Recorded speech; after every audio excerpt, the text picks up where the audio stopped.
particularly egregious. I blame the history texts more than my individual teachers.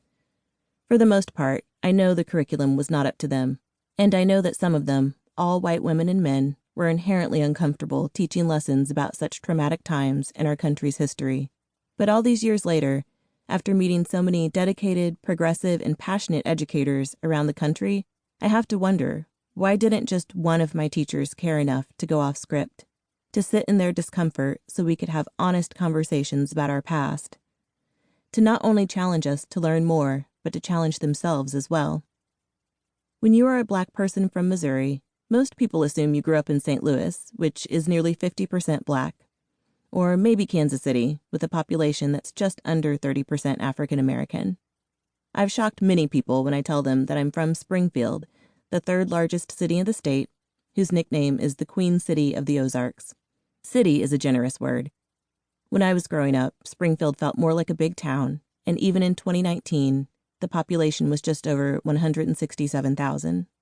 Springfield was about 3% Black during my childhood and teenage years in the 1980s and 90s, and the demographics haven't changed much since then.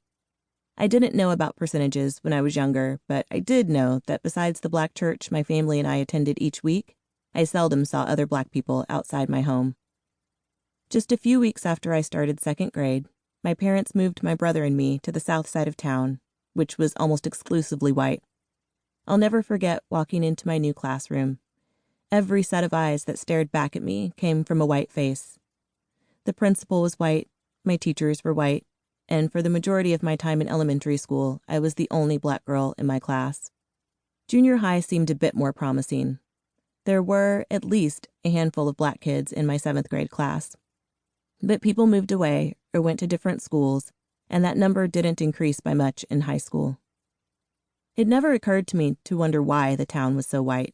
It just was. But the older I got, I did start to wonder why my parents had chosen to live there. Sure, Springfield was affordable.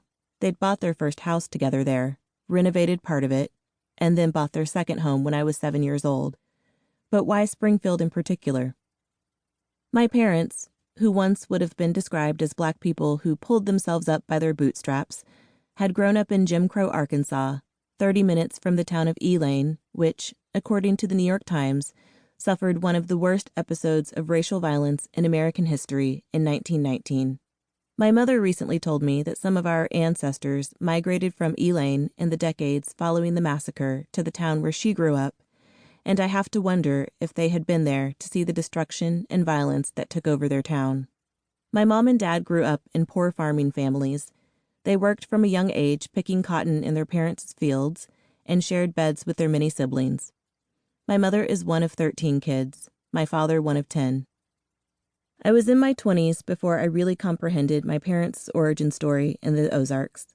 I learned that, after a brief stint in Louisville, Kentucky, my father's job at an electronics company transferred him to Springfield, Missouri in the early 1970s, and that, once they arrived, they had so much trouble renting an apartment that my father had to ask his white supervisor to co-sign the rental application, not because they were so young, but because they were Black.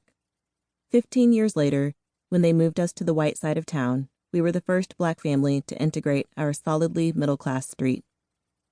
We traveled by car more often than plane, and when we did fly, it was usually out of the tiny airport in Springfield.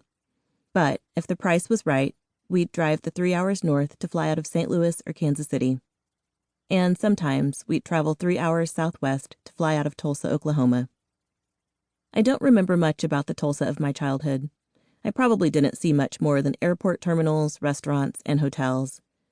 But when I drove cross-country to and from Los Angeles, twice in my 20s and once in my 30s, I never minded stopping in Oklahoma. Tulsa was a town where, as a young Black woman traveling alone, I was unafraid to stop for snacks or to fill up my gas tank, especially compared to the long line of conservative areas I had to travel through on that route.